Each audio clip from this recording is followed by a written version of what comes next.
Bonjour à tous. On démarre ce petit café là et je vous laisse quelques minutes pour vous montrer le magnifique paysage qu'on a ici. Donc nous sommes au-dessus de Pontenove où on a dormi dans un petit chalet. On nous a généreusement prêté cette nuit. On a terminé tard, alors je suis désolée, hein. On arrive un peu tard ce matin. Bonjour à tous. Donc n'hésitez pas à partager ce live, à discuter avec nous au travers des commentaires ou même à monter en tant qu'invité. On a une petite équipe aujourd'hui. J'ai Anthony qui va m'aider et on a une première petite équipe qui va monter à Ascq. On fera peut-être un live tout à l'heure. Donc voilà comme c'est beau, cette nature préservée. Et moi ce matin, ça fait quelques temps qu'on boit le café ici. Bonjour Florence, bonjour Nini. Ça tombe bien Florence que tu sois là parce que ce matin on avait quelques interrogations quand même à ce niveau-là. Voilà. Je suis désolée de revenir sur ce sujet-là, mais ça fait partie aussi peut-être des questions à se poser qui sont importantes. Parce que ce matin, donc le ciel était complètement bleu et on a vu des passages d'avions.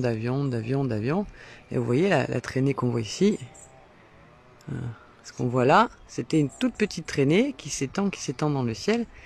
Et c'est vrai que on se pose certaines questions. Alors, le soleil. ça se rapproche. Je sais pas si on va voir bien avec le soleil, mais ouais, il y en a partout. Ça aussi, c'était une traînée. Et tout ce qu'on voit, les traces blanches, il n'y avait rien. Et c'est suite à des traînées d'avion que ça se répand comme ça. Alors bon, vous voyez, il y en a un là qui est en train de se faire juste en face. Je sais pas si on va le voir. Ah, l'avion il passe. Là. Et après, ça se répand et ça fait des grosses traînées comme ça, bien laiteuses, quoi. Alors bon, le sujet du jour, c'est quand même l'éducation populaire. Mais voilà, on commence à échanger donc avec Anthony, donc, qui est aujourd'hui avec moi. Et là, tu es en plein soleil et du coup, on voit même pas tes yeux. Moi, je vais m'asseoir. Ouais, non. Ouais, c'est mieux. Donc voilà, toi, Anthony, au niveau de ce que tu me disais ce matin par rapport à... Tiens, regarde, prends ça si tu veux. Donc on était en train de philosopher de bon matin autour d'un café. Attends, je vais peut-être m'en servir. Alors, je vais utiliser ça. Je prends un petit chute. C'est toute ma... mes trucs... Donc je parlais de différentes choses avec Anthony, notamment voilà, qu'est-ce que c'est que ce truc? Est-ce qu'on peut croire tout ce qu'il y a sur internet par rapport à Claire Sévrac, ses livres, etc. Bon, là on rentre carrément dans le complotiste, etc. Hein, mais depuis quelques jours, idem en Provence, une soupe blanchâtre qui coupe en partie le soleil. Ah, on trouve toutes les explications de ce phénomène tout simplement sur Google. Florence, je t'invite vraiment à nous emmener un maximum d'infos là-dessus. Moi, je n'ai pas d'avis, mais c'est vrai que quand je vois ça, et quand je vois tous les désordres qu'on peut créer, que peut créer l'humain sur Terre, je me pose vraiment des questions. Et Anthony, en tout cas, dans ta philosophie de vie par rapport à comment essayer d'être plus en accord avec soi-même et ne plus être justement dans le côté anxiogène aussi. Peut-être qu'il y avait une certaine réponse. Oui. De mon côté, de mon point de vue, bon, auparavant, quelques années auparavant, j'étais plutôt en colère et dans la peur et dans l'angoisse du coup de me dire mince, mais qu'est-ce qu'ils font? Pourquoi ils nous envoient autant de produits chimiques dans l'air, tout ça? Donc j'étais vraiment dans la colère, dans le combat. Donc j'ai observé ce combat envers moi-même en fait. Et j'ai compris qu'en fait, l'important c'est de me concentrer pour ma part sur moi-même et d'augmenter au maximum le taux vibratoire de mon corps pour poursuivre le taux vibratoire de la Terre. Bah, c'est vrai que quand on est pas tellement oppressé par tout ce qui peut nous tomber sur le coin du nez, hein. Moi en 2017 j'étais assommé par la collapsologie, Pablo Servigne, tous les discours qu'on pouvait nous dire sur l'effondrement, comme quoi de toute façon il y avait possibilité 1, c'était la merde, possibilité 2, c'était terrible, enfin, dans toutes les possibilités qu'ils annoncent sur le changement climatique, la pollution, la fin du pétrole, c'est tellement déprimant, Oui, quoi. c'est peut-être une vérité, On ne sait pas. Parle peut-être un peu plus fort, dites-moi si c'est vous peut-être entendez une bien. vérité qui est présente, ou peut-être que pas en fait. Peut-être qu'il nous envoie toutes ces informations pour qu'on se concentre, qu'on se focalise, qu'on fixe notre regard sur ça. Donc les chemtrails, les vidéos complotistes, la fin du pétrole, la collapsologie, on va tous mourir, on va droit dans le mur et compagnie. Maintenant, peut-être que je pense que ces informations-là sont exprès pour qu'on se focalise dessus et que du coup on se concentre plus sur nous-mêmes, notre propre nature. L'important c'est se concentrer sur notre propre nature en premier, passer par soi-même, se donner d'amour à soi-même, être en paix avec soi-même, Se respecter. se respecter au maximum, respecter son environnement, respecter les êtres vivants sur Terre. Je trouve ça très juste de mon côté, de respecter mon environnement et me respecter. Donc l'important pour moi, c'est d'accepter que oui, ça fait partie de notre réalité peut-être, tout ça, mais ne pas se focaliser, ne pas fixer notre regard là-dessus. C'est fixer sur notre propre réalité. Ça me rappelle cette expérience qu'on a fait, je sais plus le nom, aidez-moi si jamais, au niveau d'un chat qu'on laissait dans une boîte enfermée avec de la morora dedans.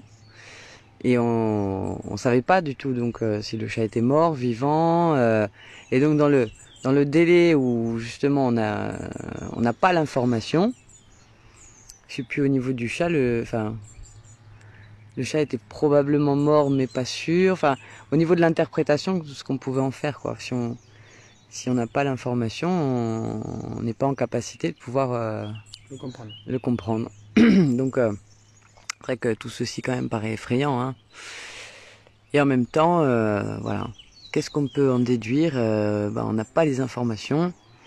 Est-ce que, voilà, si on focalise trop là-dessus, c'est vrai que ça va nous brider, hein, Il y a plusieurs réactions par rapport à ça, hein. Il y a ceux qui pensent que, voilà, de toute façon, le monde est foutu, donc un peu de plus, un peu de moins.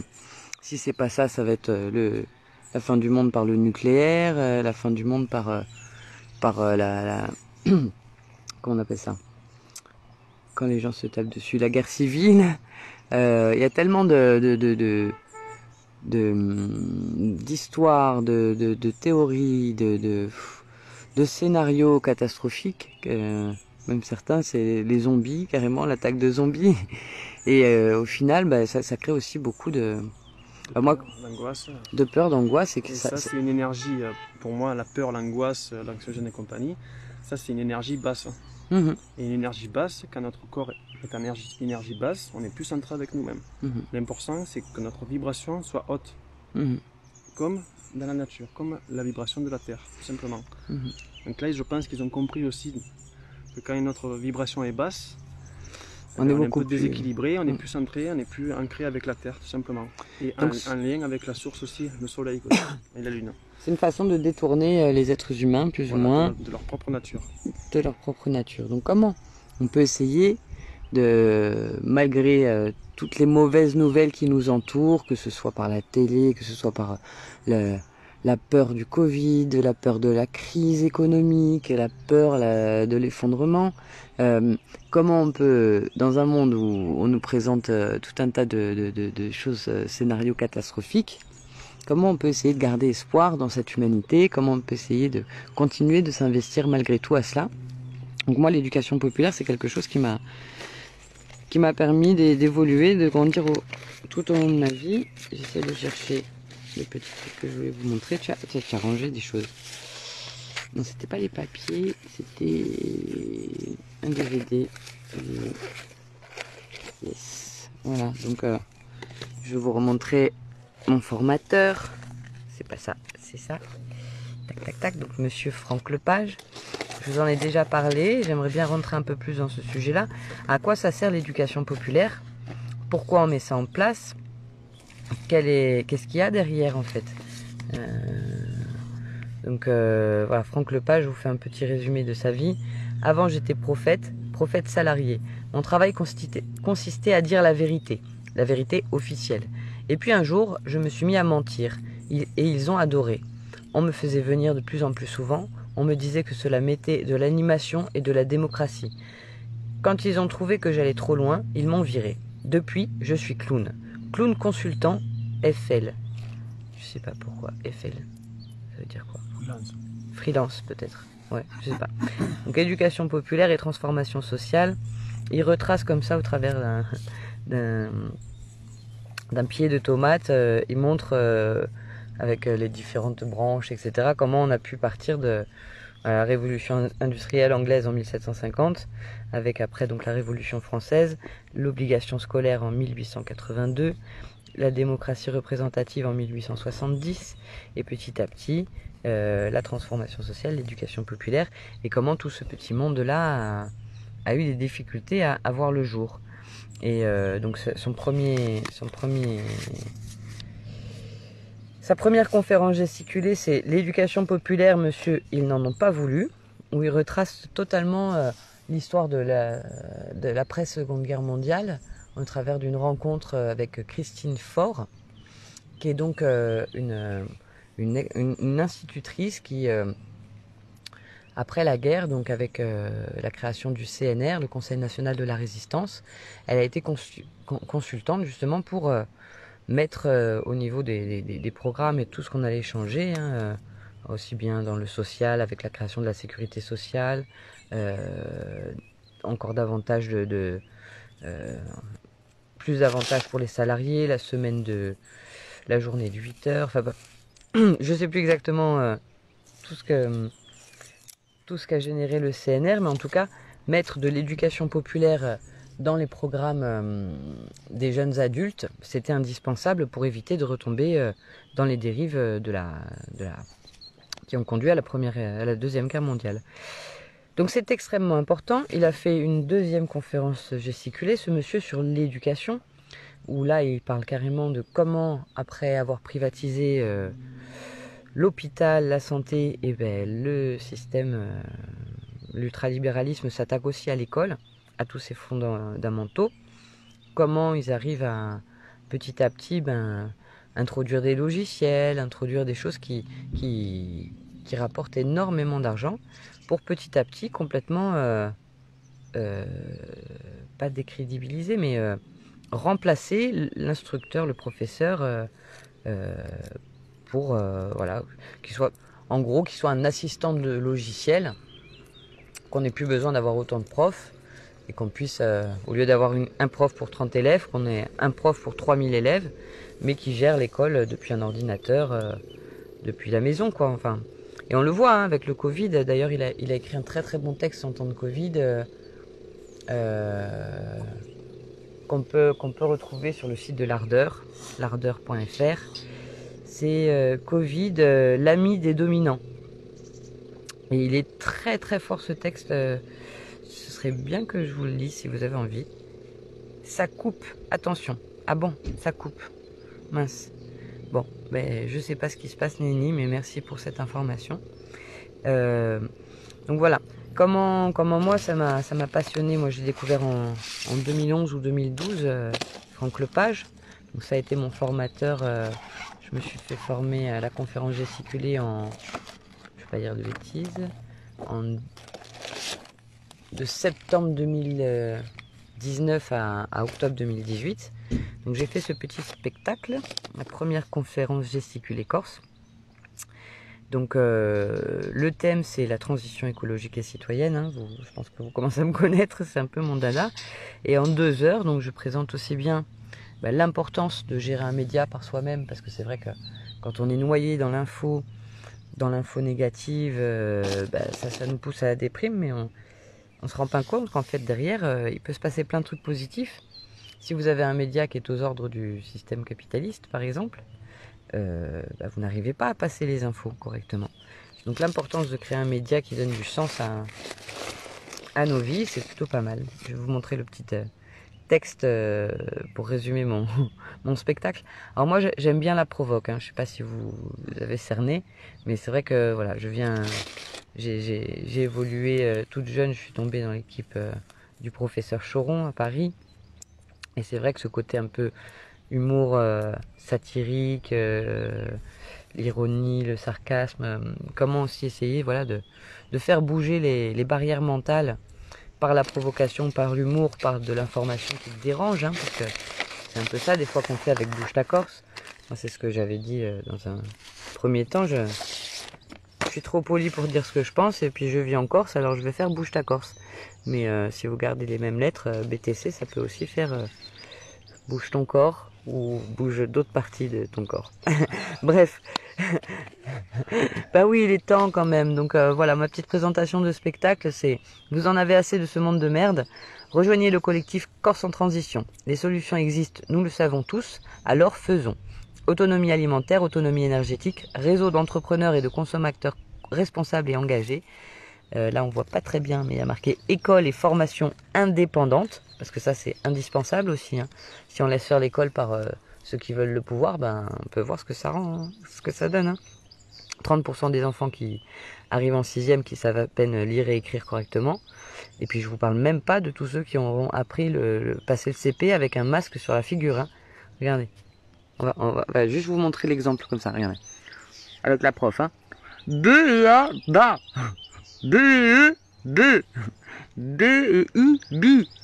Comment vous voulez qu'un enfant de 6-7 ans puisse apprendre décemment à lire et à écrire avec un masque et avec son éducatrice avec un masque? Alors, il nous avait soi-disant parlé des masques transparents.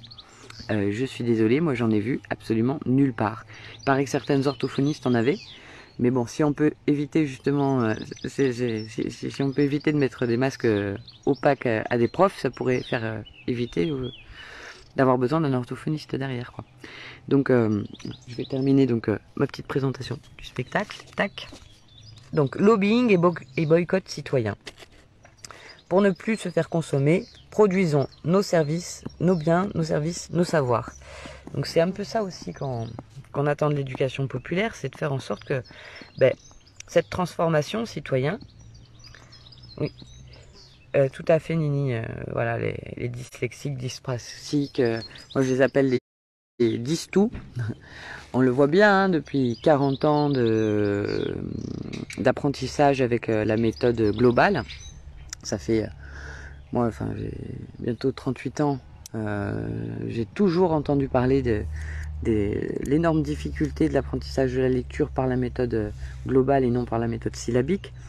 Donc beaucoup de profs ont fait de la résistance pendant des années et ont fait quand même de la méthode syllabique alors que le programme prônait la méthode globale, mais on a bien compris quand même depuis plus de 30 ou 40 ans que ça dure, voire plus, que ces méthodes-là, elles créaient des dys-tout, comme tu dis. Et voilà, la dyslexie, dyspraxie, etc., c'est un problème pas de l'enfant en fait, c'est un problème de l'adulte qui se borne à lui apprendre les choses alors que ça ne rentre pas comme ça. C'est pas à l'enfant de s'adapter à l'école, c'est à l'école de s'adapter à chaque enfant puisque chaque enfant est un être unique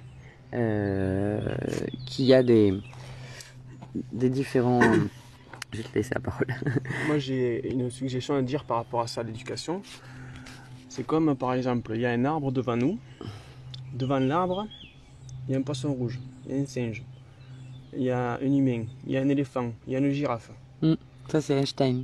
Et là maintenant, allez, chacun doit aller monter jusqu'à l'arbre. Est-ce que le poisson rouge va arriver à monter à l'arbre? Non. Est-ce que l'éléphant va arriver à monter à l'arbre? Non. Donc chacun est différent.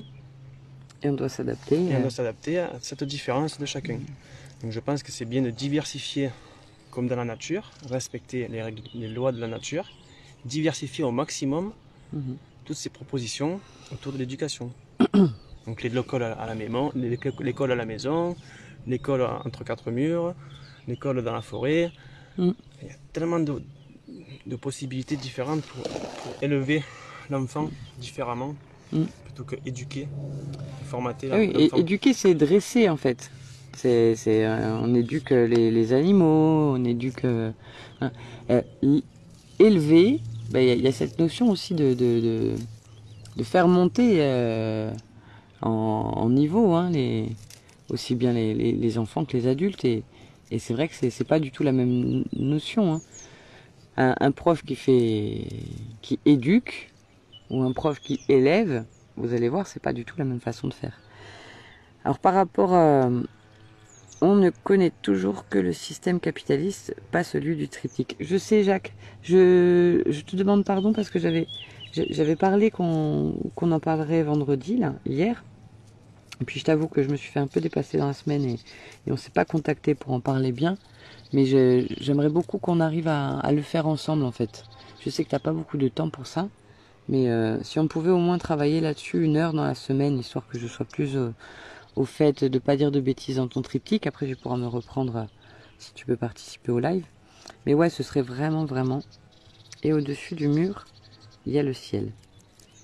J'ai pas compris, Jacques. Mais ouais, ce triptyque est très important, je sais, pour qu'on le porte à connaissance d'un maximum de gens. Ça fait partie aussi de voilà, toutes ces notions d'éducation populaire qu'il faut transmettre à un maximum de gens, parce que si on veut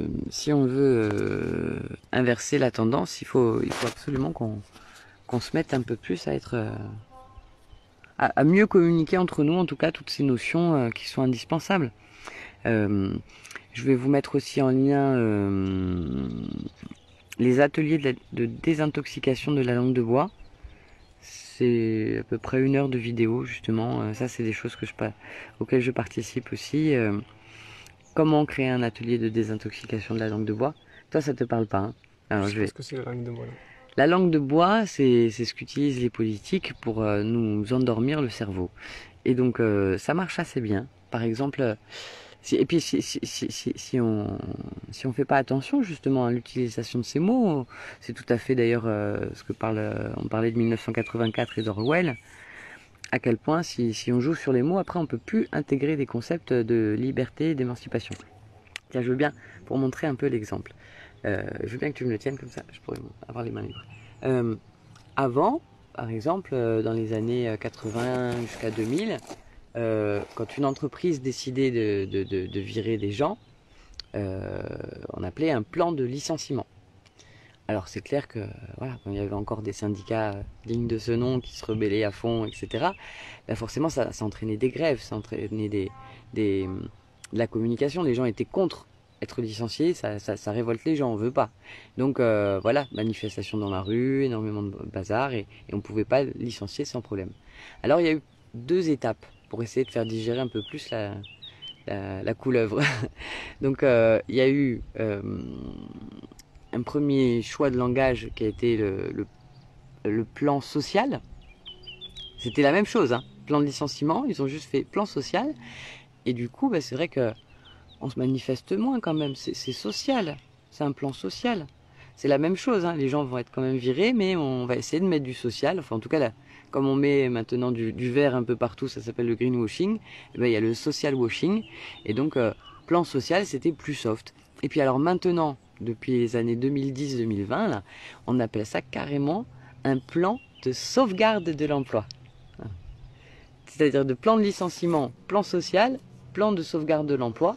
C'est la même chose, on vire des gens, mais sur une entreprise qui a embauché 3000 personnes, on a sauvegardé 30 emplois et ça passe crème. Et c'est vrai que tu vas moins manifester facilement en disant on veut pas du plan de sauvegarde de l'emploi. Enfin, on a l'air complètement ridicule en fait à se battre, alors que c'est tout aussi dangereux que le plan de licenciement, c'est la même chose. Un autre exemple très simple aussi qui parle, c'est avant, quand on se baladait dans la rue, il y avait des caméras de vidéosurveillance.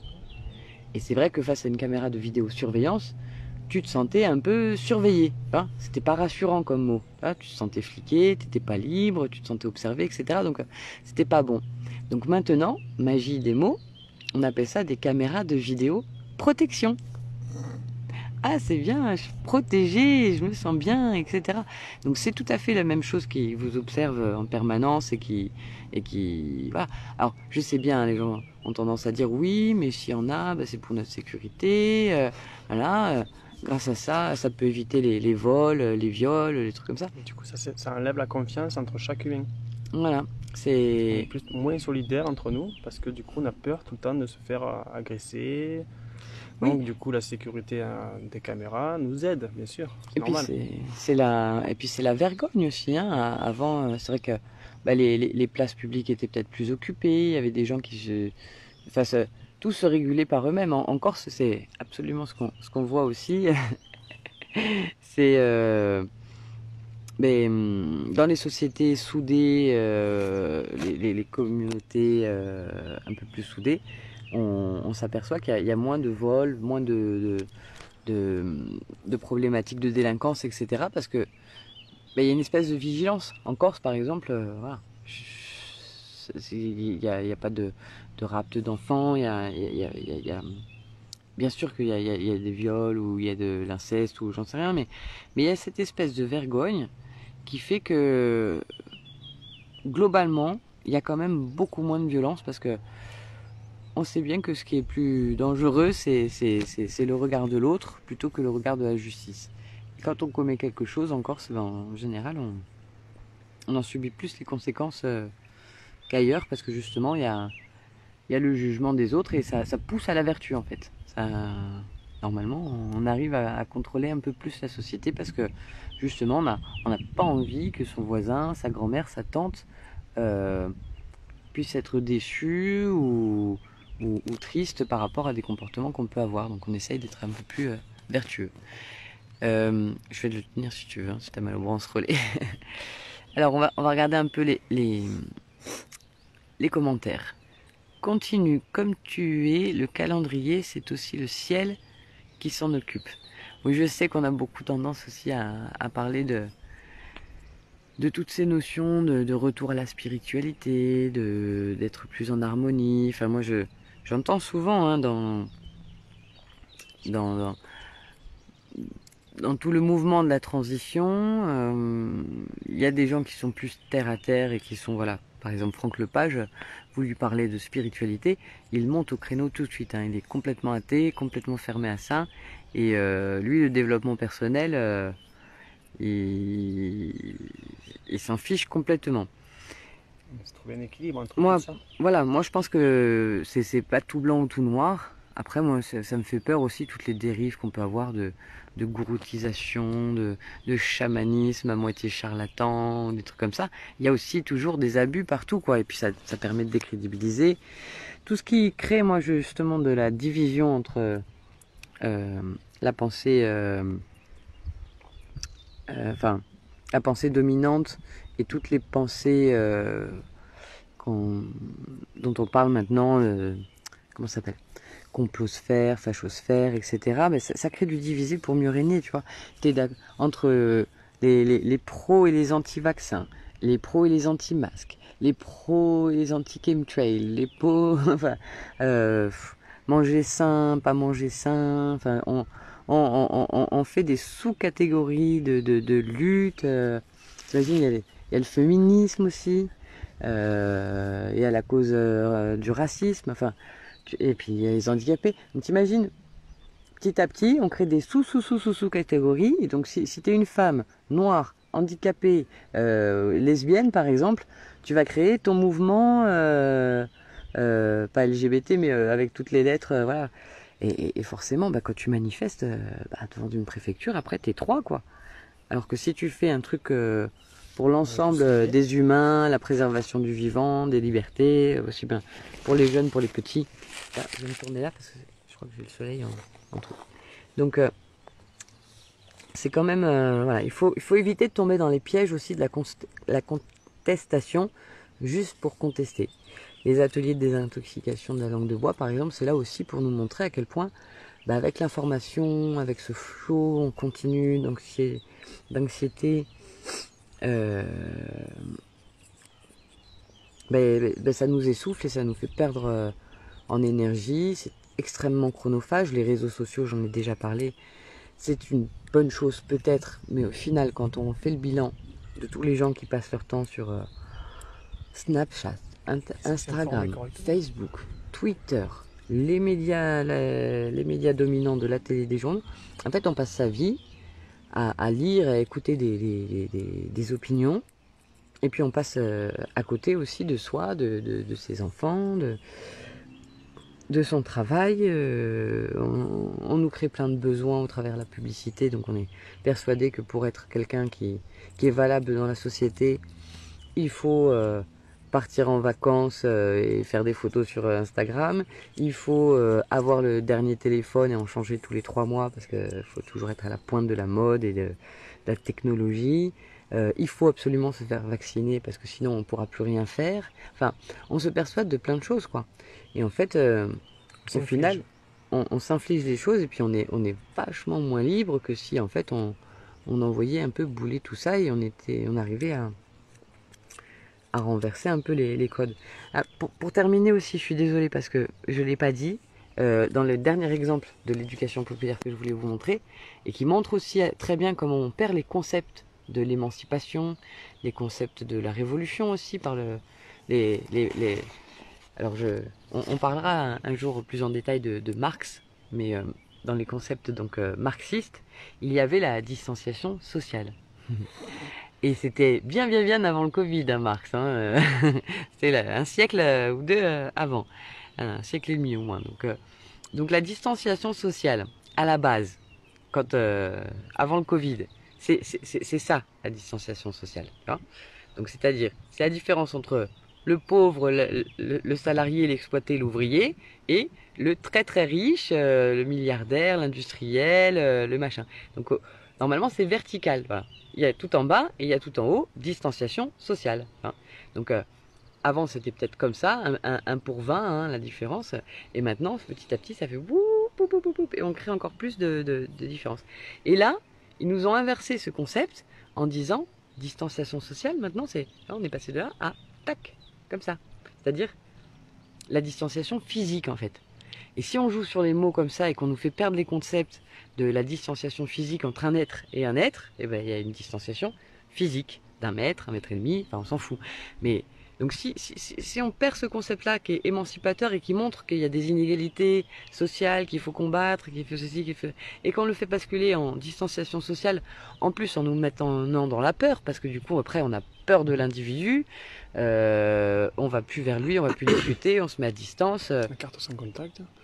Voilà, les choses doivent être faites sans contact, etc. Et on perd notre humanité en fait. Et c'est très bien calculé pour des gens qui voudraient nous forcer à rester dans l'individualisme. Parce que l'individualisme, c'est extrêmement porteur pour l'ultralibéralisme. Parce que derrière, plus les sociétés sont individuelles, plus les gens sont isolés les uns des autres, plus ils ont des manques, des carences, des choses à combler. Donc ça devient d'encore plus gentils consommateurs qui vont acheter, se donner une raison d'exister par leur consommation et non par leur besoin d'être au quotidien, le respect de l'humain, des valeurs, quitte à exploiter des enfants à l'autre bout du monde pour fêter dignement Noël en offrant plein de cadeaux en plastique qui viennent de Chine, fabriqués par d'autres enfants. Enfin, il y a vraiment un grand besoin de retour aux valeurs. Simplicité. Parce qu'on est en train d'inverser les valeurs. Ce qui était bien avant devient mauvais et ce qui était mauvais avant devient bien. Hein. On va pas parler de tous les phénomènes de société qu'on constate, mais au niveau consommation de drogue, délinquance, pétage de plomb, etc. C'est vrai que voilà, la famille elle est complètement broyée hein, depuis longtemps. Hein. On est d'une génération, on a tous eu plus ou moins de plus en plus de divorces autour de soi. Ça a été compliqué les années 90-2000 pour le couple. Hein. Et donc maintenant que la famille est bien pétée, bien dispatchée, ça crée encore plus de générations de consommation.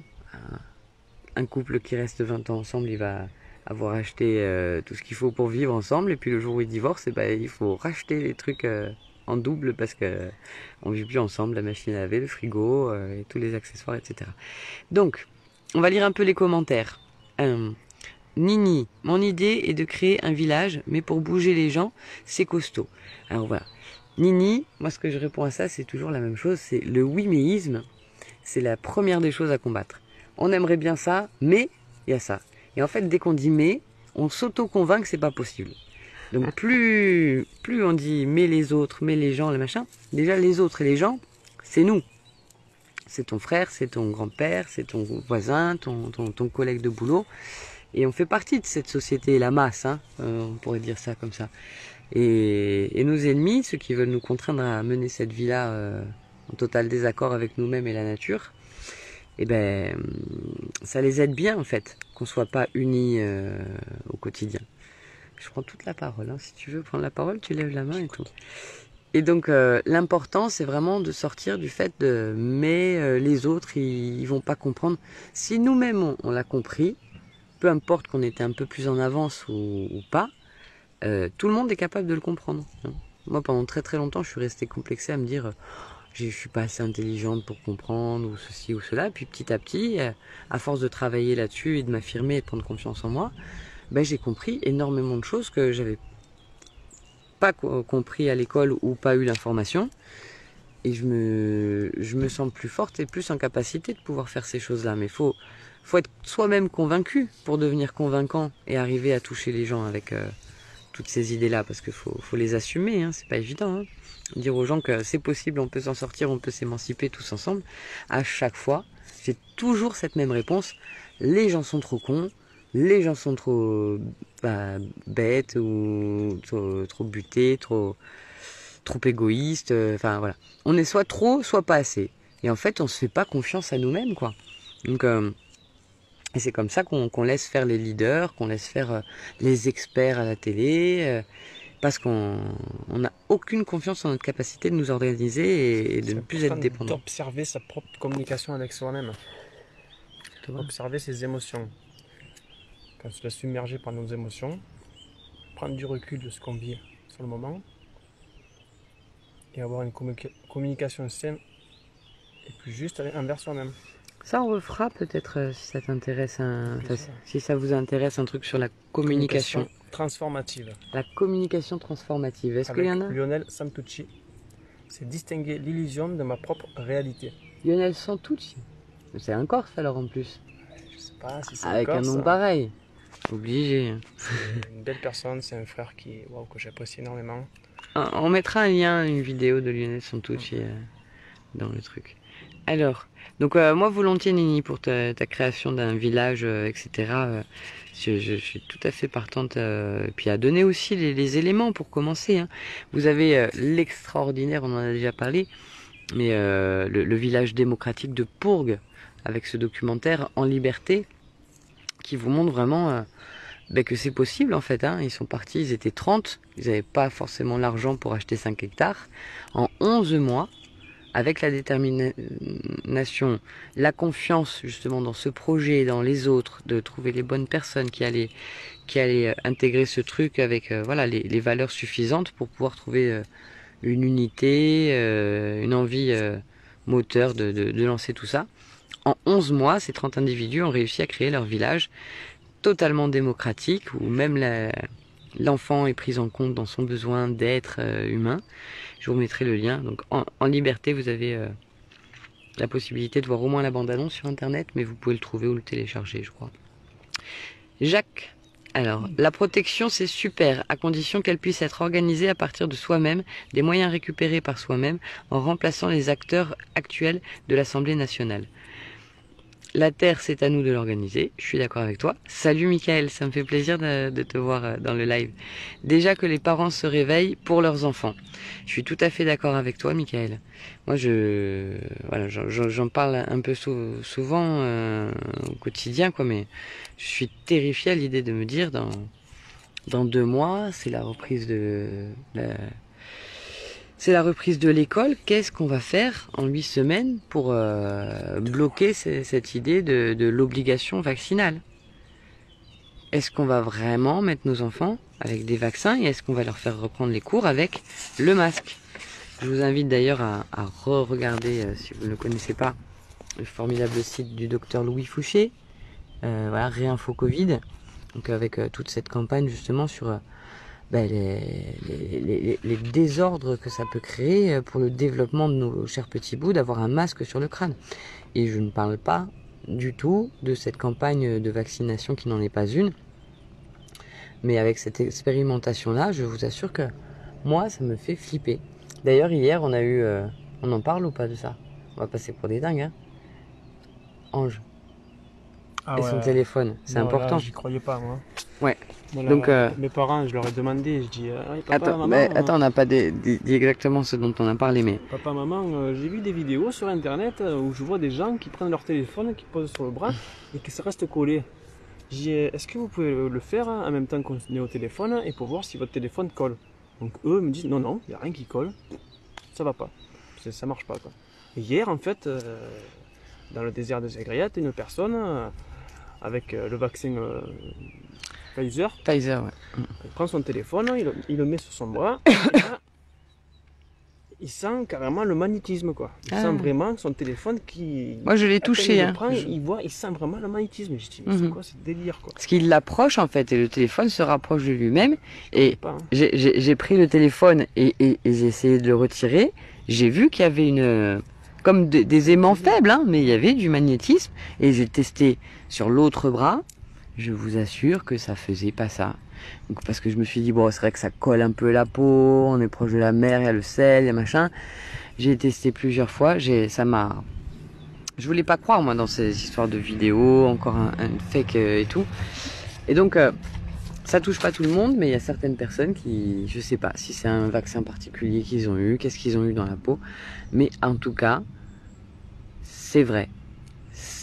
Enfin, vous allez pas me croire, hein, mais mais c'est véridique, si. Je me demande. Ça existe. Je m'engage même pour tous ceux qui me croient pas à demander à cette personne. Peut-être on la laissera de façon anonyme ou quoi.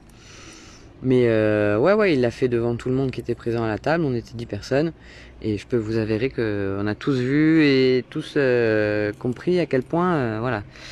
Après, ah ouais, on était tous scotchés. Parce que voilà, c'est bien beau de traiter les gens de complotistes, de nanani, de tous les trucs en iste, les pires et possibles et inimaginables. Après, ça se termine en fasciste. Et ben, moi, je peux vous dire que faire un vaccin, avoir l'impression que ça va nous sauver, ou nous libérer, ou ceci ou cela, et se rendre compte qu'on vous a injecté quelque chose qui fait que maintenant, ben, le métal vous colle à la peau.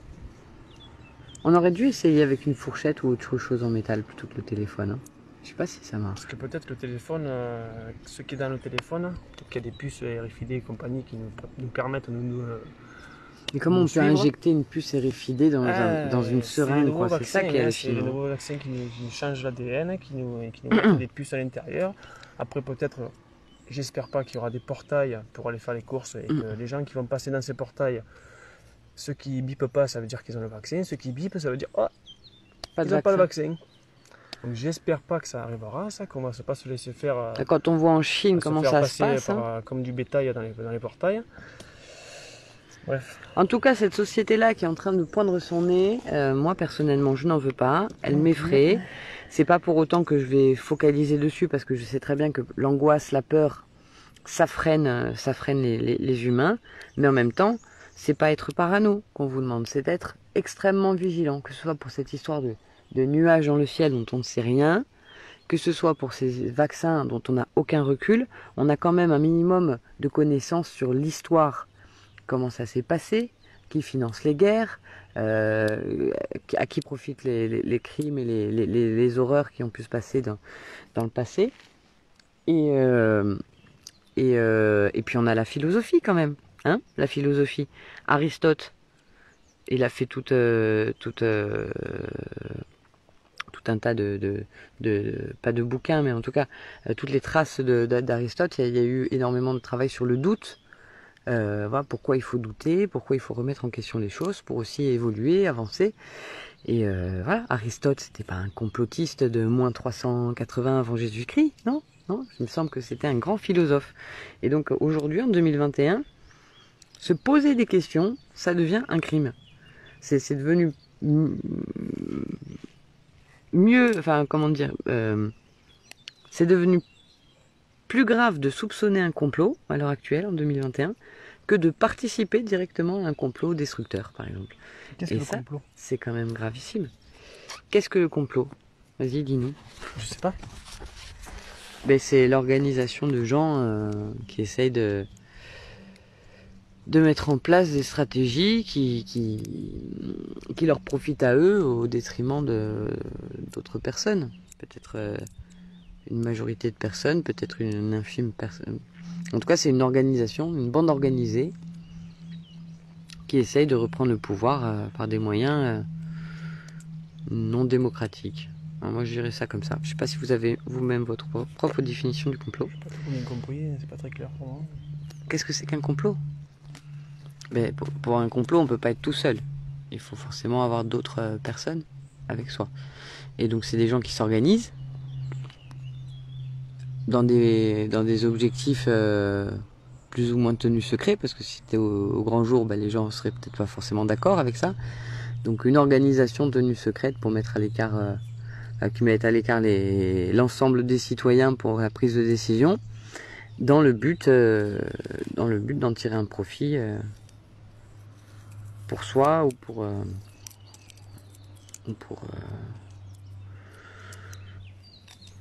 en tout cas voilà, contrôler et récupérer le pouvoir. Je vais lire un peu les commentaires parce qu'on en a quelques-uns qui arrivent et que je suis un peu... voilà. Michael Berthaud qui disait déjà que les parents se réveillent pour leurs enfants. Donc ça, je suis d'accord avec toi et c'est pour ça que le principe de l'éducation populaire est indispensable. On va revenir aussi un peu là-dessus parce que je sais qu'on a un peu divagué, on a tourné autour de... C'est pas dispersé parce que c'est vrai que c'est des thématiques importantes dans l'éducation populaire, vous aurez compris. C'est voilà, ne pas se laisser faire face à des informations, essayer de comprendre le système de la domination, comment ça fonctionne tout ça. Et au final, bah, que ce soit pour les vaccins, que les chemtrails ou notre simple façon de consommer, travailler, produire, il y a beaucoup de choses que l'éducation populaire peut apporter. Donc c'est un terme généraliste pour aussi faire comprendre à tout un chacun comment on peut s'émanciper, comment on peut comprendre les choses. La conférence gesticulée, je vous ai déjà présenté ce que c'était, mais c'est l'idée de sortir de créer une légitimité, reprendre le pouvoir légitime de dialoguer, enfin de présenter des choses. Par exemple, une femme de ménage ou une assistante sociale au bout de 30 ans d'expérience dans le social, ben, elle part à la retraite et il y a toute son expérience qui part à la poubelle avec elle, entre guillemets, quoi. Alors que si elle fait une conférence gesticulée, c'est une espèce de spectacle humoristique engagé où on va mélanger savoir chaud et savoir froid. Donc le savoir de l'expérience de la personne, telle qu'elle l'a vécu, peu importe son niveau d'études, peu importe d'où elle vient, mais donc elle donne son expérience dans une espèce d'analyse aussi politique par rapport aux événements qu'elle a pu vivre, les difficultés qu'elle a pu avoir pour essayer de faire correctement son métier ou certaines choses et comment elle l'a vécu, comment elle l'a compris et comment elle propose aussi éventuellement une solution pour sortir de la domination par rapport à la thématique de sa conférence. Et donc entre le savoir chaud qui est le savoir personnel, son expérience, son vécu, et le savoir froid, qui est le savoir universitaire, parce que par exemple, je sais pas, il y a plein de thèses, il y a plein d'auteurs, il y a plein d'universitaires qui nous font part au travers leurs thèses et différents bouquins d'analyse politique, sociologique, philosophique, psychologique. Il y a déjà énormément de choses qui ont été travaillées, étudiées et qui expriment avec des mots donc un peu plus universitaires ce qu'essaye d'exprimer la personne par son savoir et son expérience. Donc on mélange savoir chaud et savoir froid autour d'une conférence gesticulée. Il y a plein de thématiques. Moi, parmi les gens qui ont fait leur formation avec moi, il y avait un ancien flic, c'est-à-dire il est rentré à 20 ans dans la police pour sauver la veuve et l'orphelin et tout ça. Il est sorti à 30 avec les boules et le fait d'avoir voilà, compris comment ça se passait de l'autre côté, que c'était de la triche aux chiffres, qu'on essayait toujours de comment dire ça, ouais, la course aux chiffres, on triche sur les chiffres pour faire croire qu'il y a de la délinquance, pour faire croire qu'il y a ceci, pour faire croire qu'il y a cela, ou pour faire croire qu'il y a une efficacité justement dans la résolution des affaires quand il y a absolument aucune affaire qui est résolue. Et voilà, il a compris toute cette esbrouffe-là et il est venu l'expliquer au travers d'un spectacle, donc conférence gesticulée. Et à la fin, il lit carrément sa lettre de démission et il dit qu'il se casse, il veut plus quoi. Et ça c'est énorme. Il veut plus être complice. Il veut plus être complice et il explique aux autres comment on se rend complice aussi de tout ça et que lui ça lui crée une telle dissonance à l'intérieur que il était à deux doigts du burn-out et pour se préserver, ben, il a fait le choix de la cohérence quoi. Et ça, tu termines ta carrière de policier en faisant une conférence gesticulée. T'imagines comme c'est énorme. Et on avait aussi une formatrice. D'éveil de sa conscience. Ouais, une formatrice. Une nana qui était formatrice en travail social. Donc elle forme les éducs, les assistants sociaux, les machins, les trucs. Et elle nous montre comment, au travers de la formation, en fait, on traite plus du tout de l'humain. On coche des cases.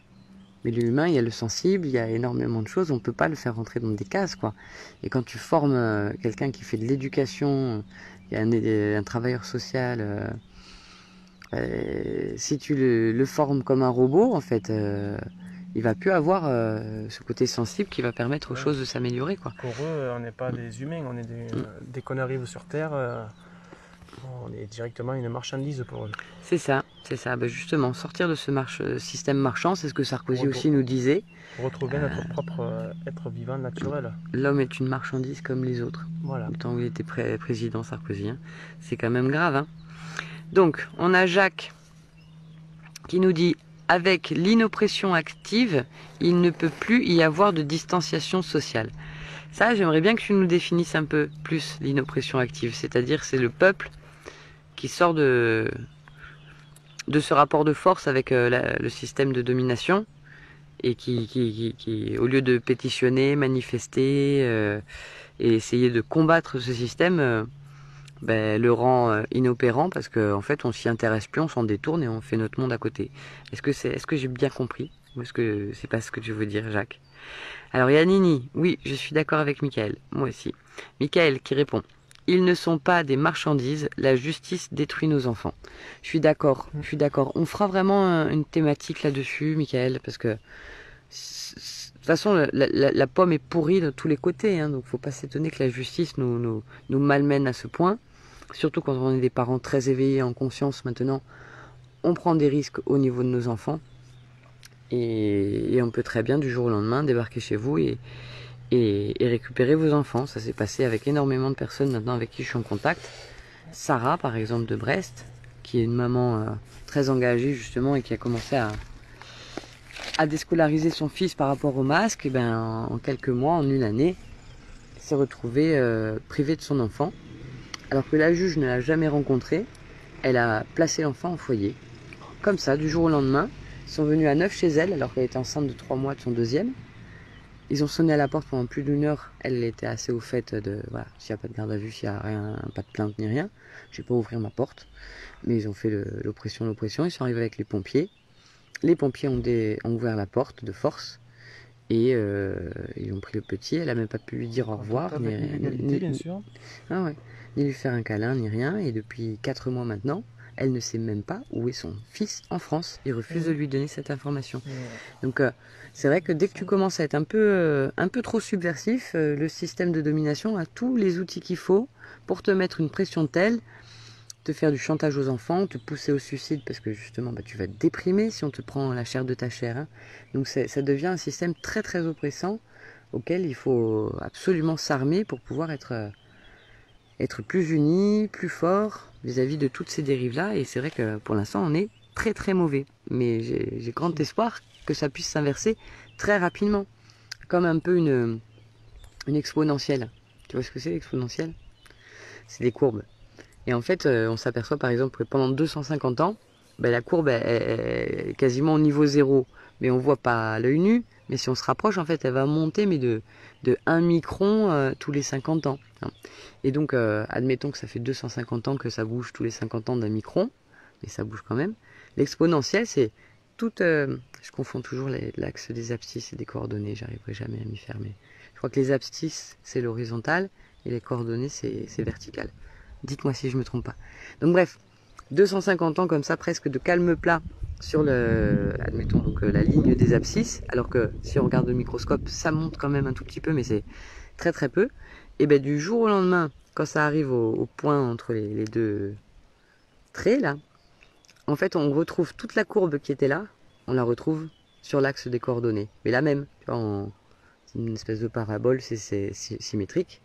Et en fait, du jour au lendemain, ça peut changer en un quart de seconde, en fait. Voilà.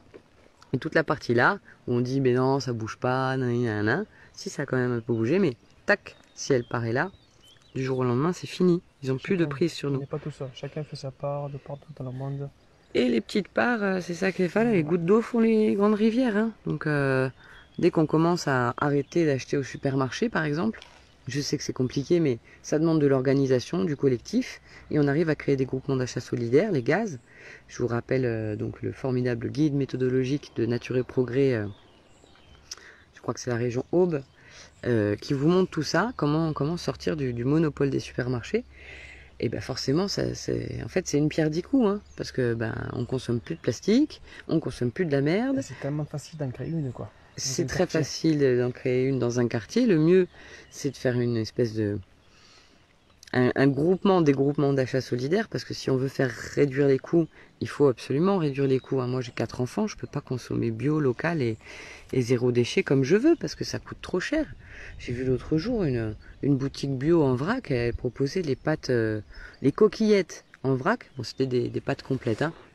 4,80 € du kilo. C'est tout à fait normal que les enseignes montent les tarifs. Mais elles margent de toute façon. Parce qu'ils ont énormément de charges. C'est aussi la société qui veut que des charges tous les mois. C'est une grosse. Ma soeur si on veut a essayé vraiment de monter un magasin de fruits et légumes. Ah, mais ça c'est impossible, ça c'est sûr. Elle s'en sortait pas. Si t'es petit. Elle s'en sortait pas du tout parce que. Mais tu peux pas créer. Tu payes 1 000 € de loyer, tu payes les taxes, tu payes ci, tu payes ça, tu payes l'électricité, tac, tac, tac. J'ai eu 3 entreprises. Alors je sais très bien. Si t'as pas les moyens de créer une entreprise et que t'es pas issu de justement.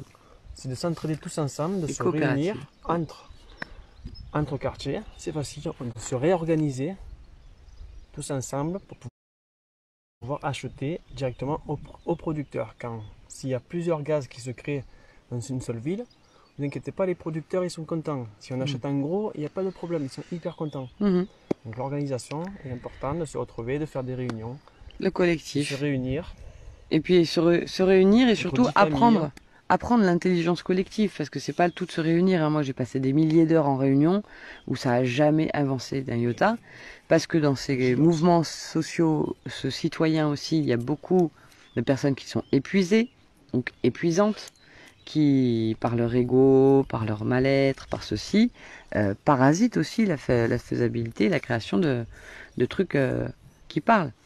Et entre les gens justement qui sont déjà épuisés et épuisants, il y a aussi des gens qui viennent infiltrer tout ça parce que voilà, c'est pas dans l'intérêt des supermarchés que ça puisse fonctionner. Donc on nous envoie aussi des gens mal intentionnés.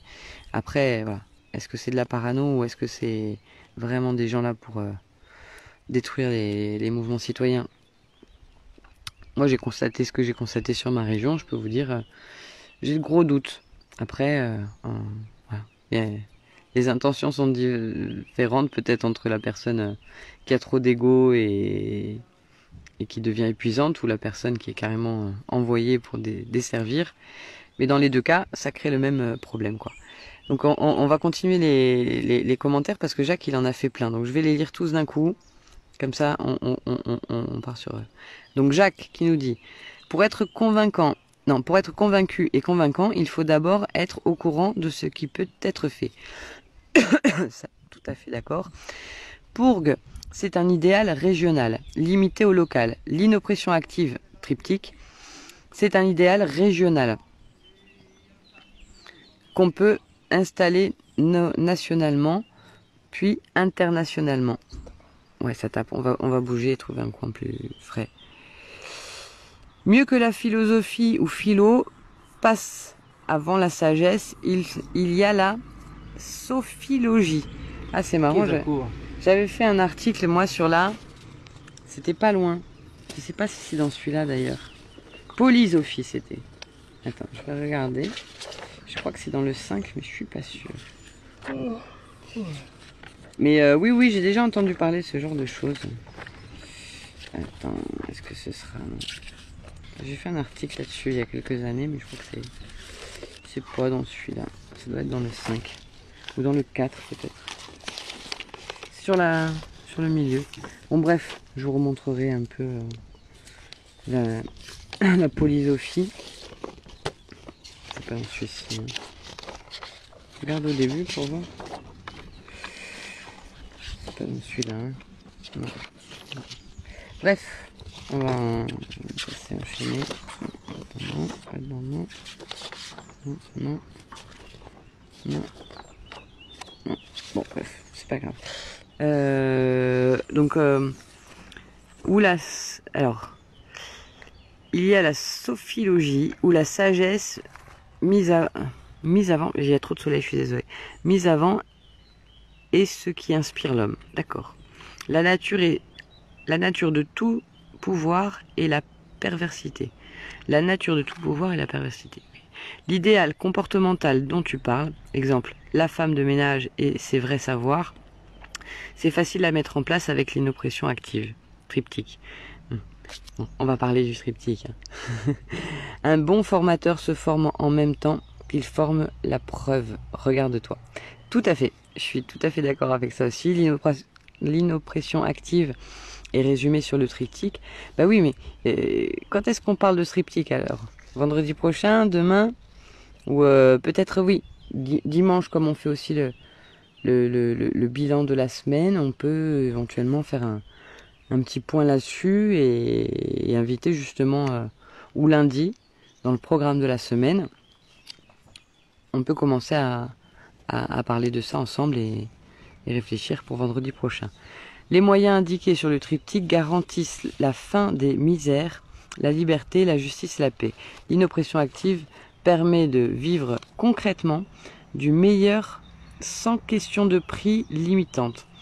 La sophilogie a été développée il y a 40 ans à l'université de Poitiers, j'y étais. On parlera du triptyque quand tu l'auras lu. Je sais qu'il faut que je lise ça. Mais il faudrait que j'arrive à l'imprimer, comme ça je le lirai aussi en direct, ce sera plus simple. Et voilà, il me l'a envoyé il y a déjà quelques temps, et malheureusement entre une chose et d'autre, je suis en retard de tout ça. Voilà. Donc écoutez, il est quand même 10h, et je crois qu'on a commencé, il était quelle heure? 9h15? Non, 8h45, 9h. Donc on a bientôt fini. Moi je pense que donc l'éducation populaire et ce triptyque, ça fait partie aussi des choses à mettre en avant. Donc, je vais me concentrer là-dessus. On va regarder ça. D'ailleurs, si ça t'intéresse, on regardera ça ensemble. Qu'est-ce que tu as sous la cuisse? J'ai peur des tiques, moi. Bref. Donc, je sais très bien que si on veut poursuivre cette éducation populaire, on va faire cet effort pour le triptyque. Et trouver un endroit pour imprimer un samedi, je sais pas si c'est possible. Mais du coup, éventuellement, on reprend cette discussion-là sur le bilan de la semaine. Et on fait une première lecture de demain. Éventuellement, ça me permet le lundi de reprendre un peu tout ça et d'avoir vos retours là-dessus. Et puis une émission spéciale sur le triptyque vendredi prochain. Hein, je sais qu'on décale de semaine en semaine, on perd peut-être un peu de temps pour l'efficacité, mais voilà, on fait aussi au gré des possibilités. Et puis, Jacques, si tu veux m'appeler pour qu'on en parle plus en détail, et on va regarder ça avec Anthony, justement. Hein, ça marche? On parle là-dessus. Bon, bah les amis, merci de nous avoir suivis. Fini. Suivi. Je laisse Anthony. Je vous souhaite une belle journée à nous tous, avec ce soleil magnifique qui est en Corse, et avec cette énergie sublime qui nous entoure. Et puis nous, voilà, on va pas se laisser avoir par la peur ou l'angoisse. On va aller profiter aussi peut-être de sensibiliser autour de nous, mais à la rivière, à Asco. À Asco, voilà. On va augmenter notre taux vibratoire, ça me fait partie ça. Les promenades dans la nature, prendre des bains glacés. Bah là on va être servi parce que c'est en pleine montagne, normalement c'est une station de ski. Hein. Mais vous allez voir, on fera peut-être un petit live là-haut pour vous montrer un peu ce lieu magique de Asco. Et puis pourquoi pas continuer de sensibiliser autour de la serviette. Hein. On a pensé faire des jus aussi, mais là on n'a pas ramené l'extracteur. Mais on pourrait, hein, à Asco et tout ça. D'ailleurs, il y avait tellement de fruits et tout ça aussi chez Georges, chez Jo. On aurait pu en récupérer avec tout ce qu'on lui ramène et qu'il faut pas gaspiller, on va se servir de ça. Enfin, en tout cas, on est en train de nous-mêmes comploter avec avec Anthony sur tout ce qu'on pourrait essayer de faire pour toucher un maximum de gens autour de nous par rapport à toutes ces valeurs qu'on essaye de véhiculer. Et voilà, on a pas mal d'idées pour cette période de juillet-août. Et puis comment on va essayer de convaincre aussi les vacanciers et les Corses qu'il va falloir se bouger en septembre. Hein. C'est hors de question qu'on remette les enfants dans ces conditions-là. Hein. On a déjà laissé une année nos enfants vivre ça, en toute irresponsabilité, en fuyant, en se déresponsabilisant justement. Là, il est temps de reprendre en main tout ça. Et comment le faire de façon Intelligente. intelligente, non anxiogène et le plus possible fédératrice, enfin bref, d'une manière voilà, consciente et dans l'envie de justement réussir à nous donner, enfin, se donner un maximum de chances de réussite. Ça va faire partie aussi de ce qu'on va essayer de mettre en place en mutualisant nos forces avec Anthony, parce que on parlera de tapage aussi, hein. Partage d'amour. Partage d'amour. Donc voilà, ce programme de cet été va être vraiment intéressant. Je reviens juste 2 secondes. Donc voilà, tout ce partage d'amour, de savoir, de connaissances, d'éducation populaire à l'autonomie alimentaire, énergétique. Donc retrouvez-nous tous les matins en week-end, 8h30, 9h30, puis des fois on déborde un peu. Et le matin, donc 7h30, 8h30. Après, je vous invite moi à mettre juste un casque et à écouter. Hein. Des fois, il y a un peu de visuel, mais l'idée c'est que vous passiez pas non plus 30 heures par mois devant un écran à essayer de changer le monde. C'est surtout que vous passiez au concret. Hein. Comment on fait un potager en abondance avec Anthony. On va se former cet été. On va aller voir des potes aussi à droite à gauche pour essayer de continuer de partager tout ce savoir, toute cette expérience. Et puis au gré de nos envies et de nos journées, sensibilisation sur les plages, dans les foires, sur les marchés. Il y a beaucoup de choses à développer. L'épicerie vrac aussi, ça va être un chouette truc. Enfin, voilà, Dans les campings. il y a un sacré travail, on n'est pas prêt de chômer en tout cas. Donc, salut Jacques, il nous salue. Salut Anthony et Céline, super. On met ça en place, on se lâche plus, on se quitte plus, mais surtout, on essaye de se tourner un maximum sur autour de soi, tout ce qui se passe pour préserver toute cette belle nature. Et donc, on se retrouve peut-être un peu plus tard, entre midi et 2, pour vous montrer un peu le coin de Ascq. Mais surtout, voilà, faites pareil de votre côté, c'est la meilleure des choses qu'on puisse faire. Nous, on n'a rien inventé, hein, tout est disponible, tout ce savoir est libre de droit, à partager, à volonté. Nous, notre façon de vivre, c'est d'être aussi dans l'échange, le partage et le prix libre en conscience, par exemple. Mais si on peut se passer de la monnaie et être sur des échanges beaucoup plus joyeux, comme le troc, comme le système d'échange local, comme plein de choses, on est beaucoup plus motivé. Donc merci. Ouais. Le réseau des amiculteurs, qui est sur la page de partage d'amour, qui est un réseau d'entraide et de partage autour de l'agriculture naturelle, qui n'est plus une association, qui n'est plus une entreprise, qui est juste une organisation pour les êtres vivants naturels sur Terre, tout simplement. Et ben ça fait du bien tout ça, donc voilà, on a encore plein de choses à partager. Partagez vous de votre côté ce petit live. Merci de nous avoir suivis.